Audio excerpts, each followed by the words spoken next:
Just to recap there, so he has been found not guilty on racketeering conspiracy. That was the more serious charges we were talking about. He's been found not guilty of sex trafficking his former girlfriend, that's Casandra Ventura, who was the prosecution's star witness. He has been found guilty of transportation to engage in prostitution regarding Casandra Ventura. He's been found not guilty in the sex trafficking of his former girlfriend, Jane. That was the pseudonym that she had during the trial. So that's 4 charges. So we're just waiting for the 5th one. And just to let you know, on the racketeering conspiracy, that was the one that the jury was really struggling to reach a verdict on. That was the more serious one, as we were talking there, the RICO charge, where the prosecution claims that he ran his enterprise as some sort of criminal enterprise. We're still waiting and we'll obviously bring you what reaction. There are of course no cameras allowed in the courthouse. And he's been found, so 1, 2, 3, guilty of transportation to engage in prostitution regarding his former girlfriend, Jane. So let me just recap that. So there's not guilty, 1, 2, 3 not guilty verdicts. 3 not guilty verdicts there and 2 guilty verdicts. So the not guilty verdicts are to do with the racketeering conspiracy, the sex trafficking of both women in this case, and the guilty verdicts are transportation to engage in prostitution regarding Casandra Ventura and the other woman who went by the pseudonym Jane. So guilty of transportation to engage in transportation for prostitution. This is punishable by up to 10 years in prison. We don't know yet what the sentence is, but the guilty one so far means a maximum sentence of 10 years. And so he's been found guilty on those 2 charges. So that's what we're hearing so far. And as I mentioned, his family is obviously, he's in court, his family's in court.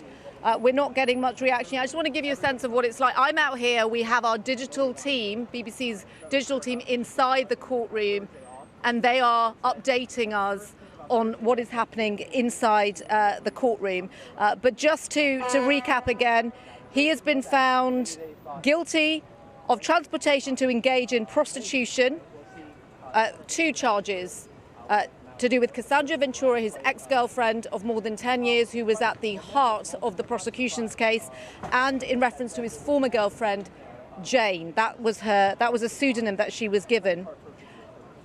So just to sort of sum it up, the jury has reached a verdict on all counts. They have found Sean Combs not guilty on counts 1, 2 and 4 and guilty on counts 3 and 5. So we'll wait to see what sentence he actually gets. But I think this would be seen as a partial victory, of course, for the prosecution. Not a full victory. They had really gone hard on Sean Combs in terms of that racketeering conspiracy, the most serious charge, but the jury did not accept the government's case. They didn't think that it was proven beyond a reasonable doubt that he was using his fame and wealth to carry out a criminal enterprise in terms of the allegations that he's accused of. So in terms of the guilty charges, it's possible across those both counts he could be facing 20 years in prison, but we haven't reached the sentencing part yet. I think, Nomia, it's just worth reminding our audience what is happening, because, of course, we have been waiting for so much time to get this verdict through on the Sean Diddy Combs case. So just to go through what we've learnt so far, as Nomia was saying, the jury is now back and they have returned a verdict of not guilty on the first count of racketeering, on counts 2 and 4, and that is of sex trafficking of Casey Ventura and also Jane, the 2 witnesses at the centre of this. The jury has found Combs not guilty. And then he has been found guilty on 2 counts of transportation to engage in prostitution relating to Cassie Ventura and also to the witness known as Jane. Breaking news from the court in New York, where the jury has now reached verdicts in the sex trafficking trial of Sean Diddy Combs. So one more time, on the charges of racketeering and sex trafficking, Casandra Ventura and also the woman known as Jane, Sean Diddy Combs has been found not guilty.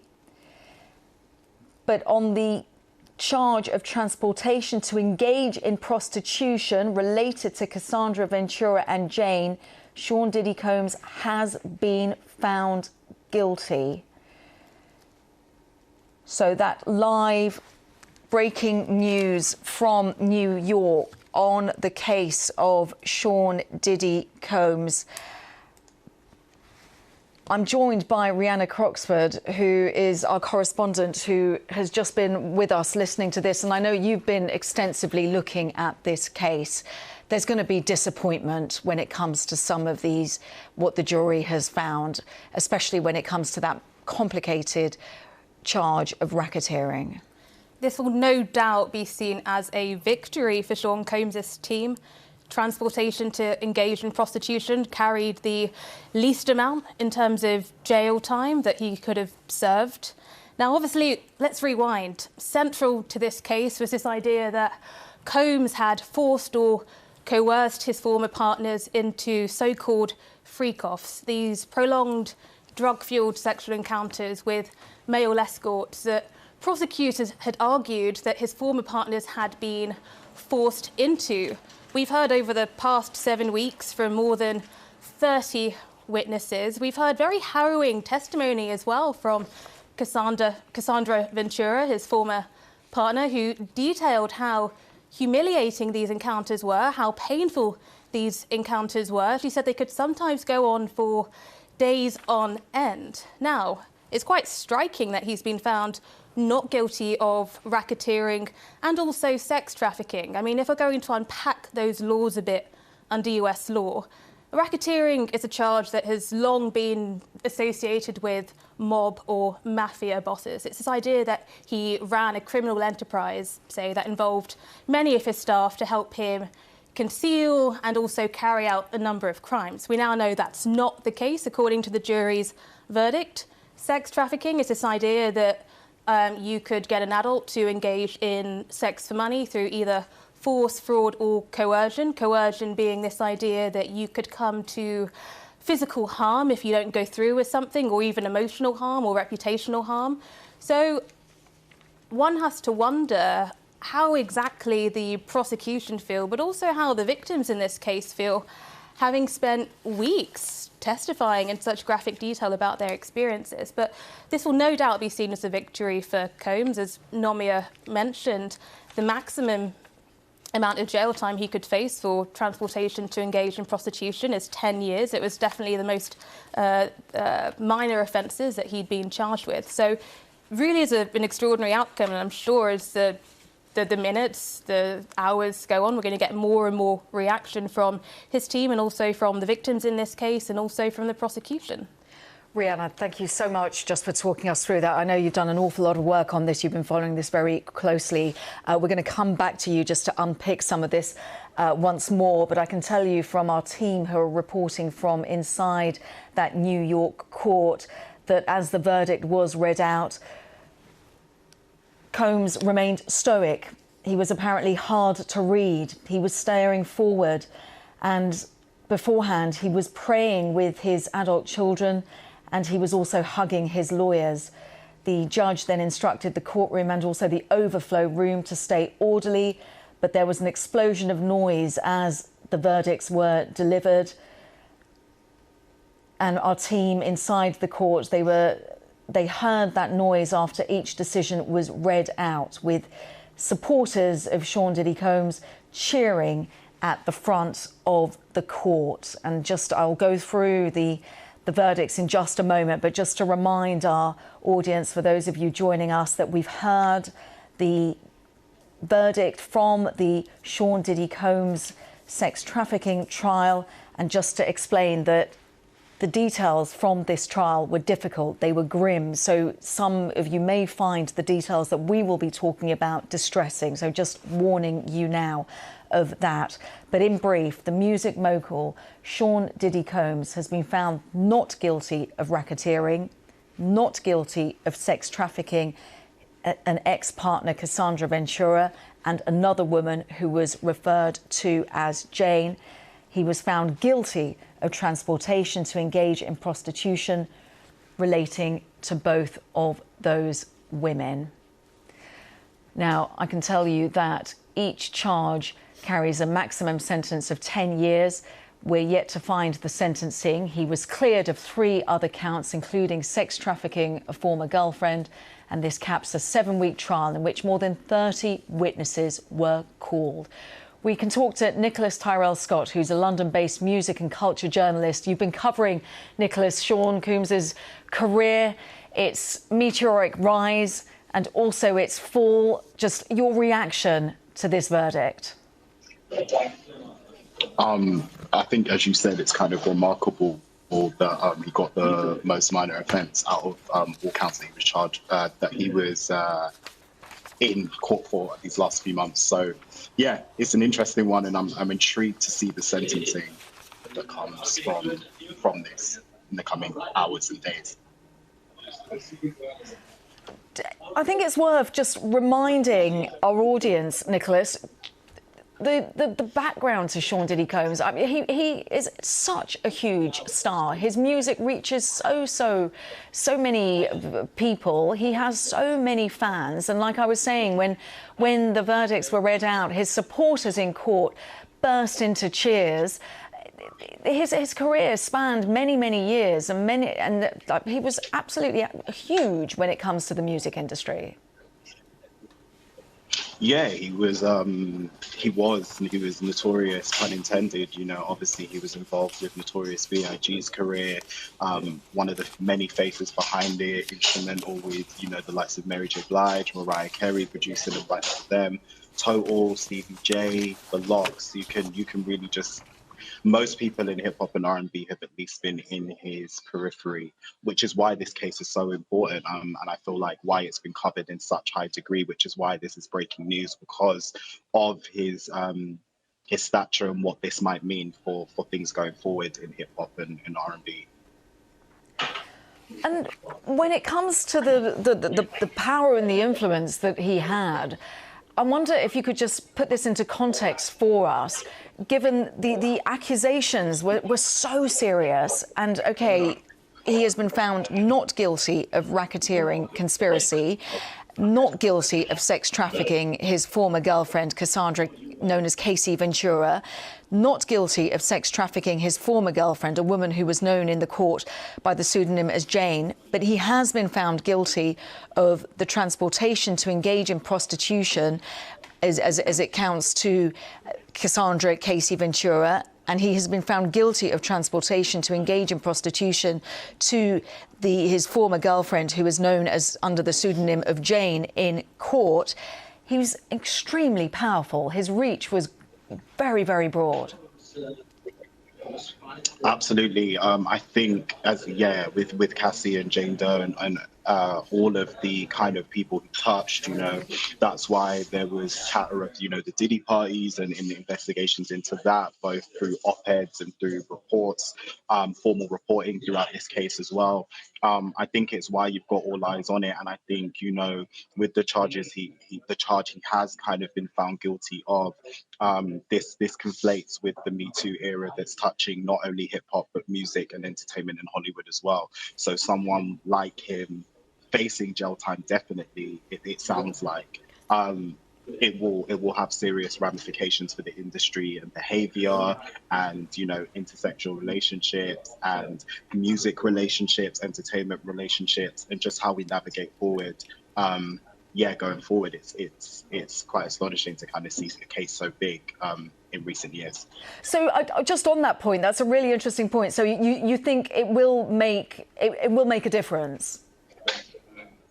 I mean, we've been having the Me Too conversation since the latter half of the last decade, at least in popular culture. So I think with someone like him, there's continued conversations. There's breaking news right now on the likes of X, TikTok, Instagram, in group chats, everywhere. The fact that we're covering it, the extent to which you just covered it, and the station is covering it now, it will obviously have ramifications. And I think, people are already switching behaviors, changing behaviors, and just having discussions in the public domain. I think these weren't as large, even 5 years ago to what we are experiencing now. Even with Cassie, there was hearsay, but there was no kind of verified testimonies on the record.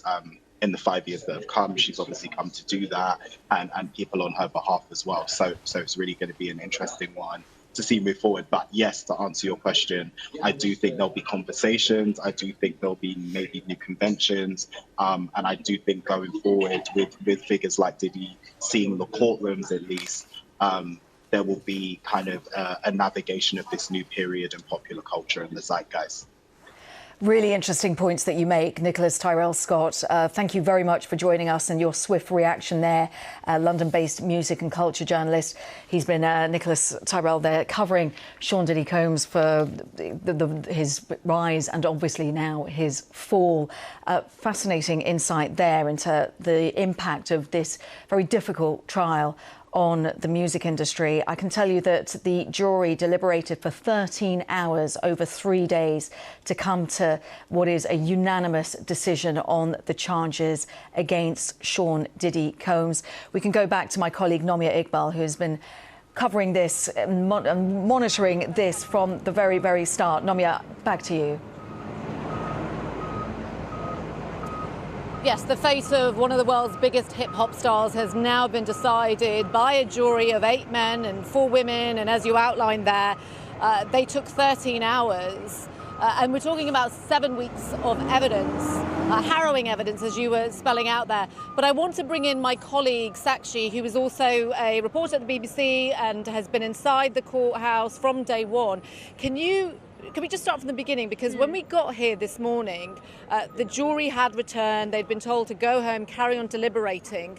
What was it that they were struggling to deliberate on? Yeah, so last evening we heard that there was a deadlock on the racketeering charge, which is count 1, by far the most serious charge, carries a maximum sentence of life in prison. So yesterday evening, the judge received a note that the jury had a verdict on all other counts, 2 through 5, but couldn't reach a verdict on count 1, racketeering, because people on both sides were unable to make up their minds or unable to move their positions. So we came back this morning and the jury continued deliberating, and evidently they didn't need long. It didn't take that long, did it? And you were in the courtroom. Can you give us a sense of what it was like in there? Because of course Sean Diddy Combs has been in jail since last September, and he's been in that courthouse every day since the trial began. Right, exactly. So the courtroom for the past couple of days has been quiet until it's not, basically. The judge will receive a note from the jury, and then suddenly everybody will flood in, including Combs, his lawyers, the family, the kids, his mom. So that's exactly what happened today. At around 10, the judge received a note. Combs came back in, the lawyers came back in, the kids came back in. So we knew that something was about to happen. By the way that there was tension in the courtroom, the lawyers were moving around, Combs was praying, the family was praying. They all kind of had like a prayer session together. And then we sat down and we immediately heard from the judge that there was a verdict. And it's interesting because it is a mixed bag, of course, in terms of the verdicts. But I also want you to give us a sense of what it's been like here. It's really hard to capture, isn't it? And just outside here, there's so much activity going on. It's not just us media here, right? The legacy media. You've got influencers. Just right. Give us a sense of what that's been like. Yeah, so the crowd has been an extremely mixed bag of journalists, content creators, Diddy supporters, and just members of the public or tourists who have come to sit in and kind of see these explosive proceedings. And it's been a chaotic environment, especially for the past few days as people wait to hear the verdict. Everybody wants to be first to it. You saw people, as soon as it was announced, kind of jump out of their chairs and run out of the room to go stream and be the first to report this news. Obviously right now we can see Diddy supporters cheering, yelling, wearing their T-shirts saying a Frico is not a Rico, which they've been kind of hawking on the streets for the last few days. And just to refer to that, Rico is the racketeering conspiracy charge. Yes. And when they say Rico is not a Frico, what they're saying is essentially that is his private business, right? Right. That's the point that they're making. Exactly. That's the argument that Combs supporters, his attorneys have maintained the whole time, that the government shouldn't be coming into your bedrooms, and that's essentially what they were trying to do in charging Combs on his sex life. And with Sean Diddy Combs, I mean, this is a man who's been part of the culture, hip-hop culture, for a long, long time. It's not like he'd retired. I think he was Grammy nominated just a week before he was arrested. But just what you were saying about content creators being here, this guy is a big deal, right, in this country and globally. Yeah, absolutely. He's a huge deal. And I think we can see the impact of his celebrity on this trial. I mean, people are here that have grown up with his music. A lot of the content creators that I've spoken to have said, you know, Sean Combs made the soundtrack to my childhood, you know, people who are millennials or older, and they've kind of discovered that coming here and making 1 or 2 streams has skyrocketed their views and their followers, so obviously they have the incentive to come back and do it more. Inside the courtroom, just to sort of let people know, Casandra Ventura, who was at the heart of the prosecution case, she wasn't inside the courtroom, but we believe her lawyer was? She was not in the courtroom today, but yes, her lawyer has been here for the past few days. He hasn't been here at all since Cassie's testimony, but he's come back. And in terms of what happens next, so we know that he, just looking at it, he is facing a sentence of potentially up to 20 years in prison, but we're not going to get that today. No, today is just about the verdict, and they're about to adjourn and let the jury go. Sentencing will be an entirely different affair on a different day. Okay. And just to sum up, thank you so much, Sakshi. As I mentioned, Sakshi is one of our digital reporters. She was inside the courthouse. She's been covering the trial for the last 7 weeks. This is the 8th week, and we're in the final phase, and we have received that verdict from the jury. Just to remind, he has been found not guilty on racketeering conspiracy.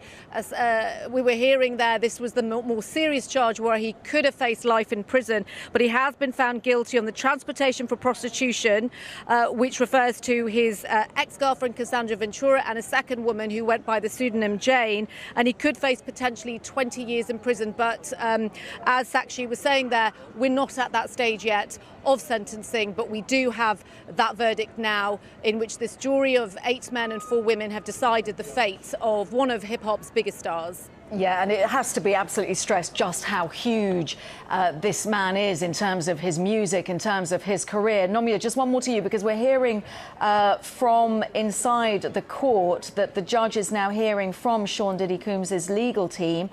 His lawyer is asking for him to be released on bail, a $1 million bond, bail bond, so that he can be released from federal detention, because, of course, he has been behind bars since his arrest last September. We don't have sentencing just yet, but it's interesting that they will want to do what they can in terms of his legal team to get him from behind bars.